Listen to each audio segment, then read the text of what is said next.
Kilonotes versus Flexcil, best note-taking app.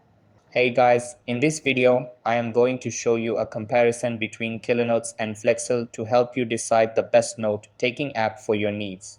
So make sure to watch this video till the end and let's get started. So the first thing that you want to do is take a look at Kilonotes.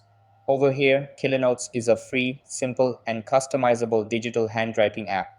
It offers smooth handwriting with stylus support, layered notes, and customizable paper styles. However, it does not have PDF import or annotation features. After that, let's check out Flexcil. Then, Flexcil is great for advanced note-taking, PDF annotation, and multitasking. It allows you to mark up PDFs, highlight text, and use gesture-based features for better organization. However, many of its advanced features require a paid upgrade. Then consider which one is best for you. If you want a free and simple handwriting app, go for Kilonotes.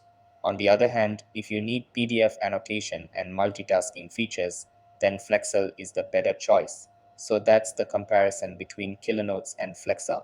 That's all for this video.